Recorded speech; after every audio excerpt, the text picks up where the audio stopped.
Hey, this is the last one of the semester, and this is probably going to be the longest one as well. Today I'm going to talk about graphical user interface and interaction design.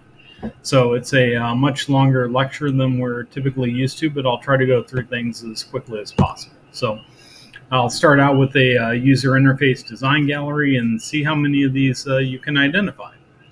How about that one? That's good old Microsoft Bob.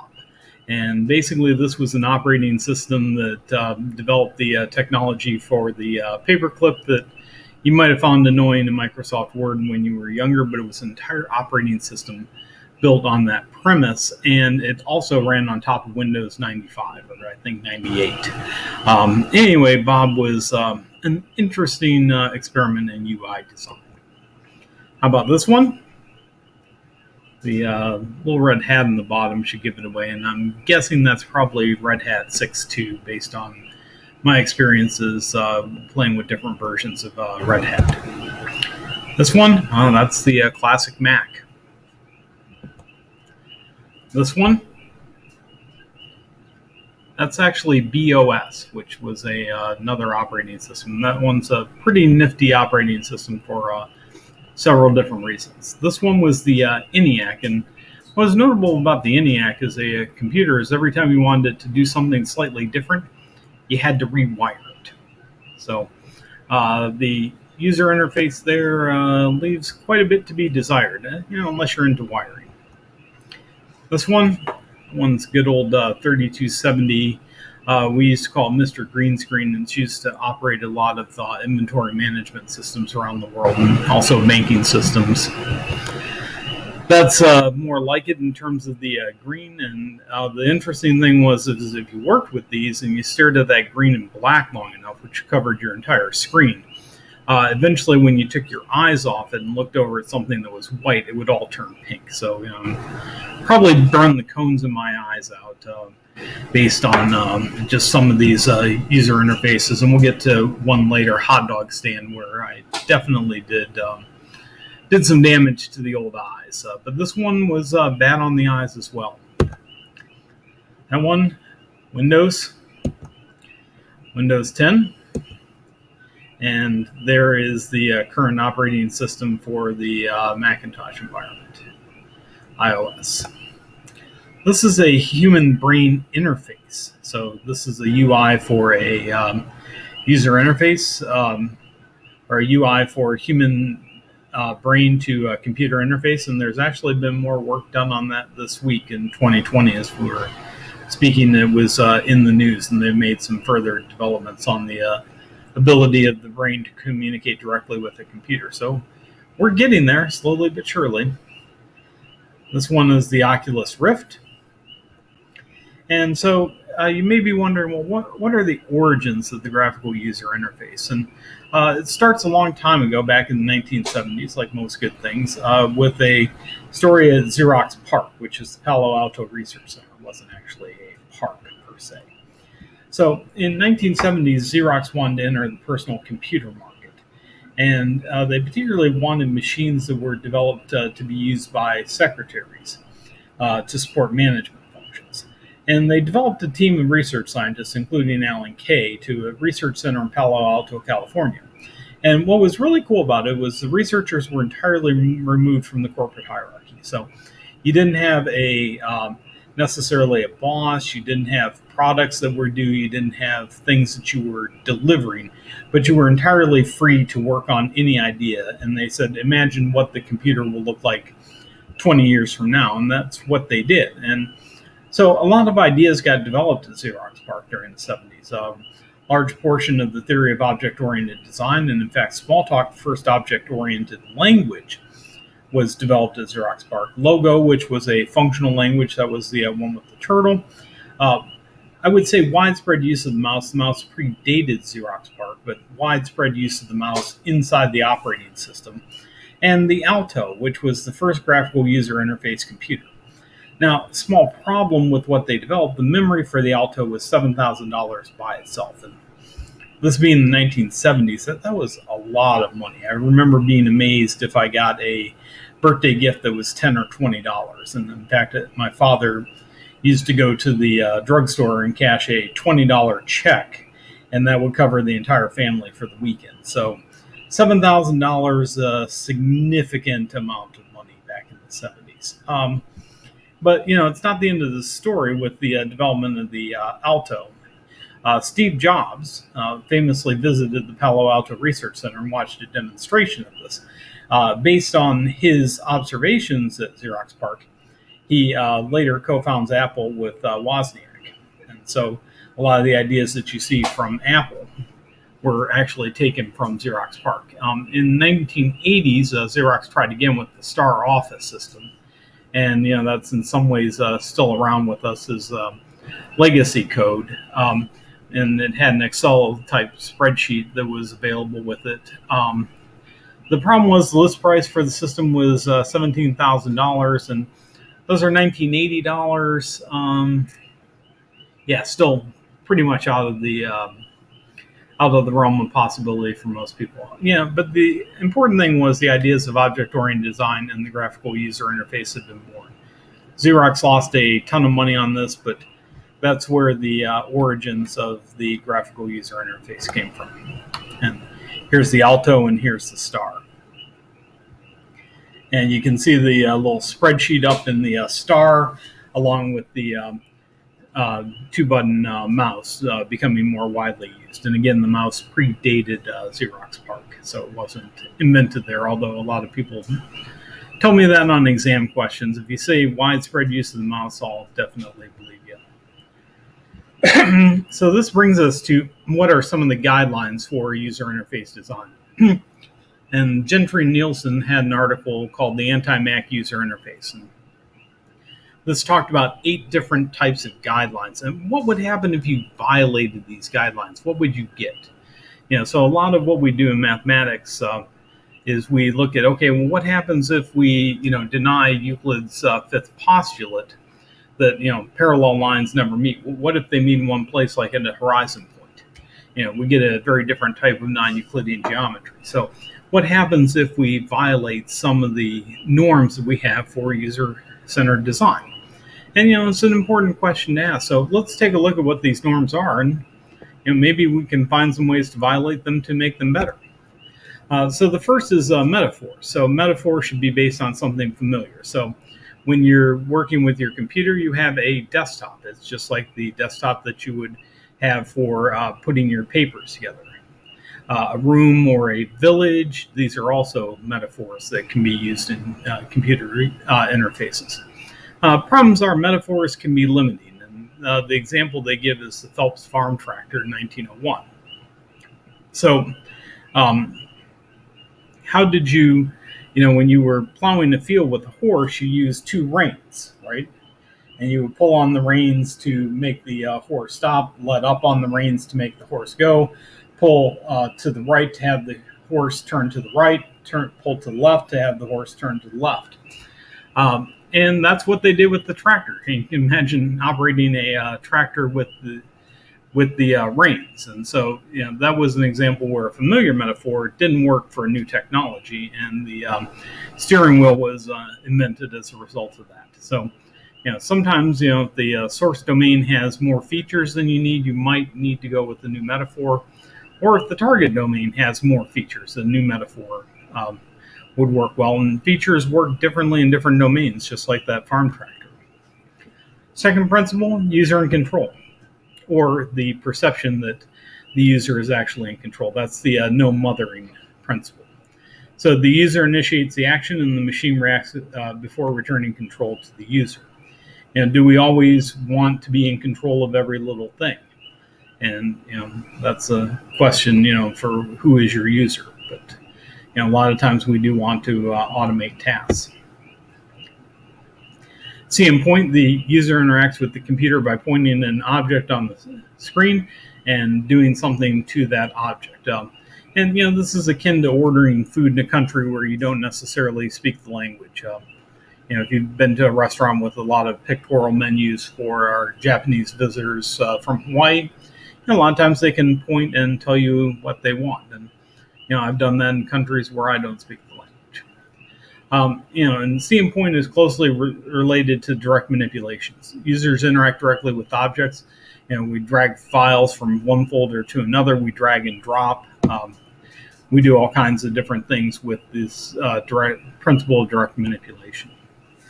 What you see is what you get. The document you see on the screen reflects what's actually printed.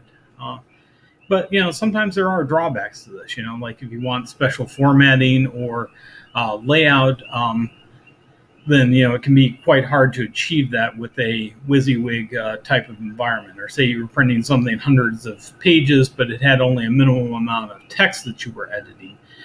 Then you might want something that made the editing easier, where you could see everything all at once.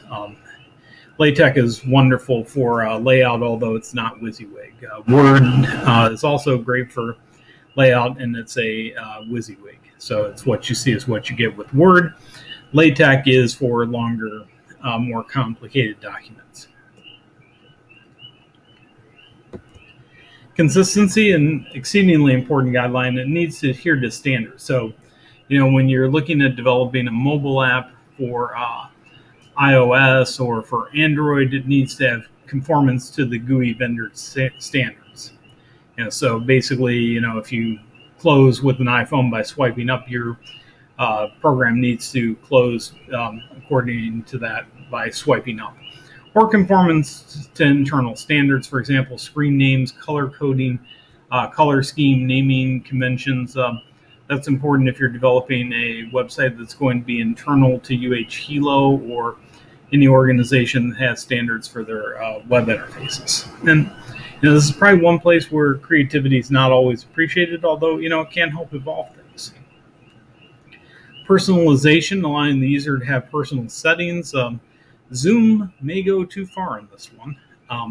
And then customization, tailoring it for groups of users. So in terms of personalization, I can set up my meetings in about 200 different ways, and they always end up being slightly unique in how they're set up for each and every one of them.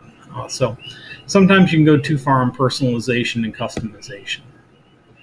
But what happens if you violate it? Well, then you get basically something that works in the same way for everybody. Not necessarily a bad thing. Forgiveness allowed the user to undo certain actions. Everybody's familiar with Control-Z. Basically, it has to be in the realm of reason, and it can sometimes be hard to do with partial or indeterminate functions. If it's a determinate function, then you can undo it easily. But if it's indeterminate function, then that's hard to undo. And ideally, you want to keep a stack of these actions and allow the user to undo more than one action. Feedback, give the user feedback. You should let the user know what's going to happen in the program. For example, audio cues, dings. If you're getting a message or a ringtone, if you're getting a phone call, a visual clue or visual cue. If you're getting, an hourglass, that means the program's busy working on something. Aesthetics and usability. Systems should have visual appeal. I'm sure you can think of some that don't. And usability, ease, simplicity, reliability, and productivity. And one of the mantras is that simple is beautiful. There's a very old forum post called Abigail's Worldwide Dream, and it talks about the fact that some of these larger web pages are very difficult to download in exceedingly rural areas of the world that have limited bandwidth. So how can we design to allow people to still get access to information, but with limited bandwidth? And poor aesthetics do have their costs. This one is hot dog stand. This is probably more my eye burnout. This one was from Windows 3.1. And you can see the aesthetics there leave a bit to be desired. The other one is modelessness. Basically, it should not have distinct modes that restrict the user's action depending upon what mode he or she is in. She should be able to do anything at any time. But, that's not really the case. And, real life is highly moded. So, for example, the same thing that you would do at home is not necessarily something that you would do in the classroom. Or, if you were, mucking around splashing people in the swimming pool, that's A-okay. If you're mucking around splashing people in your kitchen, maybe not so much. So real life is actually highly moded, but you want to strive to have as much modelessness as possible in your user interface. Know your user, and again, this is probably the most important point in interaction and user interface design. Different users have different requirements, and you can think of like the jitterbug phone versus a new model of iPhone. Probably going to have very different users for those different types of phones, and it's okay to design them differently. One of my favorites, example of not knowing the user, and here Peter is helping Steph with his collectible Unix text editor project, but he's only giving him enough rope to hang himself. He's suggesting I make him a paperclip buddy for VI. He is, of course, thinking it's a grand idea. You're coding one of those annoying paperclips for VI? Have you gone mad? It's a masterpiece. I call it Vigor. Shall help you write a naughty letter, master. It's cute. User-friendly was a really good comic strip. The guy definitely knew the technology and knew what he was doing. And even Microsoft has a sense of humor about Clippy as an abomination.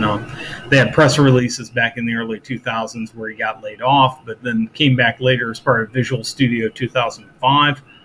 Fortunately, I think I skipped over that one. And they even had a Clippy game on their website at one time. So, they've developed a sense of humor about it, and that's great for Microsoft.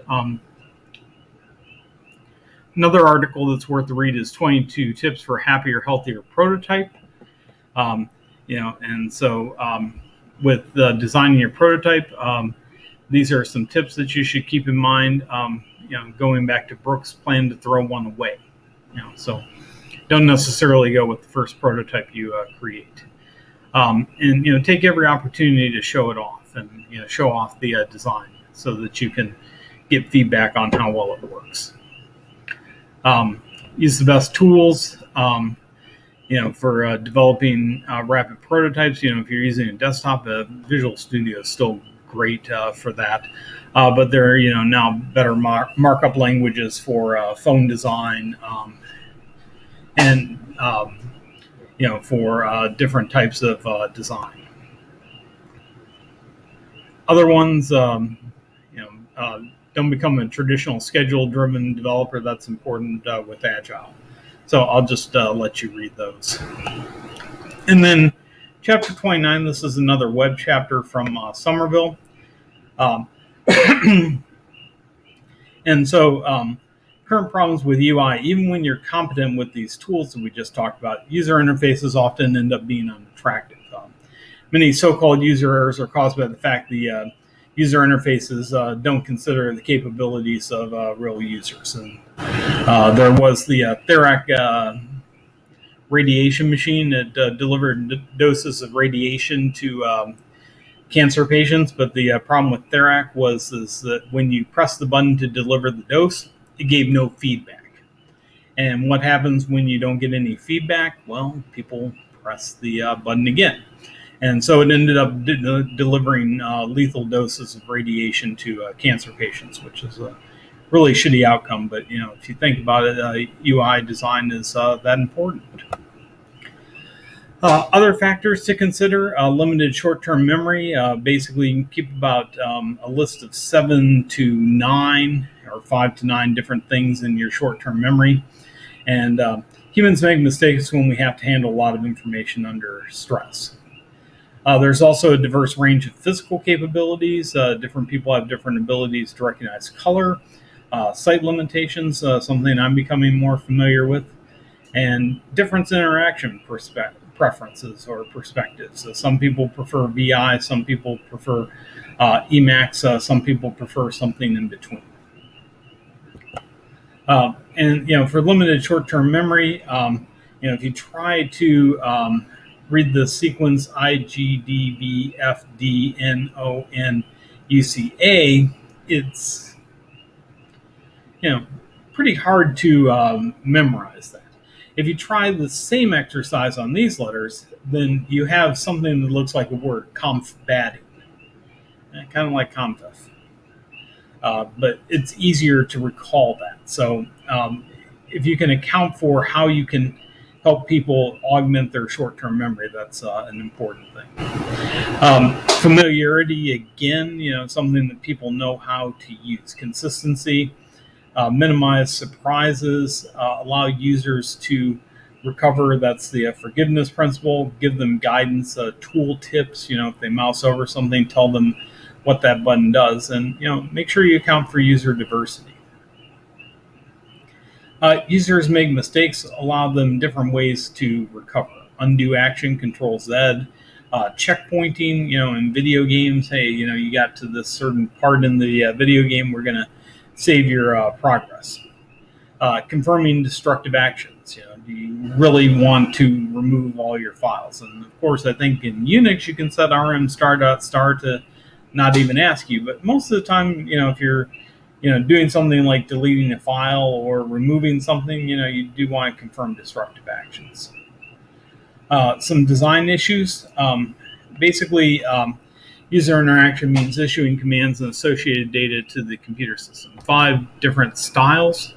Direct manipulation that we talked about, where you drag and drop things. Menu selection, not as common anymore. Form fill-in, still very common on the World Wide Web.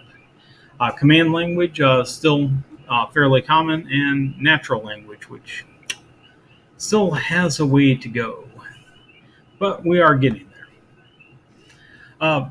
One of the ways to deal with a GUI or with direct manipulation is the model view controller approach, and this is an architecture for building applications that separates the data, that is the model of what the system looks like at that point in time, from the user interface, which is what you're viewing, and the processing, which is the control. So as you make changes, it updates the model the data is in, which updates the view of it.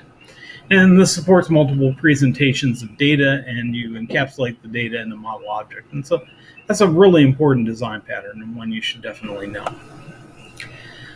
Is the user interested in precise information or relationship between the values? How quickly do the values change?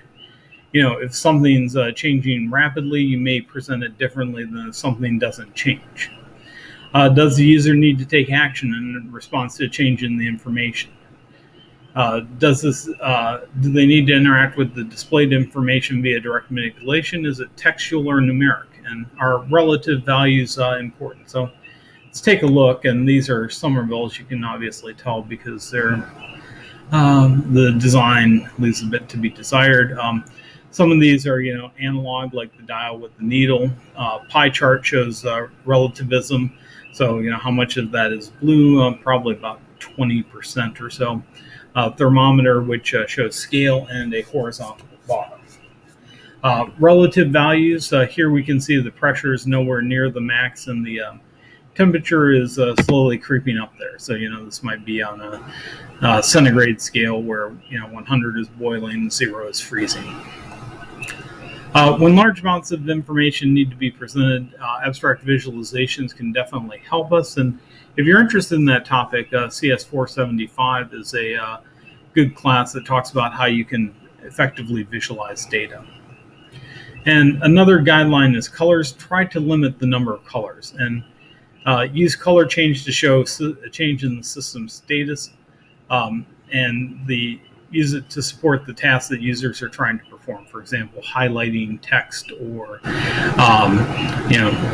changing something to bold, or changing something to color. And be careful about pairings. Pink and yellow is bad unless you're Barbie. It's also hard to pay attention to both red and blue at the same time, as we've learned from watching U.S. elections. And red-green is also the most common type of color blindness, so try to avoid that one. At least we don't have red and green states, so it could be worse. Message wording, again, when you do give feedback, you want to make sure that you account for people's experience, skill level, their style. And I haven't seen any culturally inappropriate messages, but Sommerville points out that they may exist. If you find one, let me know, and I can use it as an example, or maybe point people to where that example is located. This one's great. Probably wouldn't work the best on the mainland. So for a long time, UH-Hilo, when you didn't find a page, when you had a 404 error, it would actually give you a haiku. And one year I actually had my 151 students write haiku in order to perform a writing assessment for the university. The page you look for is no more at this web space. Great time to go back. Some of my favorite messages, and these were from IBM, an error was detected while initializing. What error? An error was detected in the parameter passing during the execution of a chain of overridable functions. Overridable functions, apparently. The merchant number is, and there's the parameter. I don't think that's helpful. An error occurred while validating whether cat entry has the corresponding personalization attribute registered in table patprod.catEntry_ID and pattribute_ID retrieved from order TC order item pattribute element should be registered in table pat or prod. That one's not very helpful either. One or more configuration parameters for blank are bad or missing. Don't know what bad or missing means, and uncertain which ones of them are missing. And the wake-up message contains a 0 byte or is not null. The process was terminated. Again, not necessarily tremendously helpful. These are actual ones that were in IBM's WebSphere, so save them from my time there for your enjoyment. The design process, it's iterative and interactive as you would expect. And 3 core activities: user analysis, system prototyping, and interface evaluation. Task analysis, basically you break the task down into subtasks and then write them out as scenarios to capture more possibilities. Sommerville has an example in the web chapter 29. And you can also accomplish this through interviews and observations. Most approaches are qualitative rather than quantitative due to the expense, and including instrumentation and source code to detect user behavior patterns is always a good method. Complete video analysis, UH Manoa has a lab for this, is also possible. Next time we're going to start talking about CS461. So thanks for hanging out for the 27 minutes that this lecture took. I think it's the longest one, but it's the last one of the term.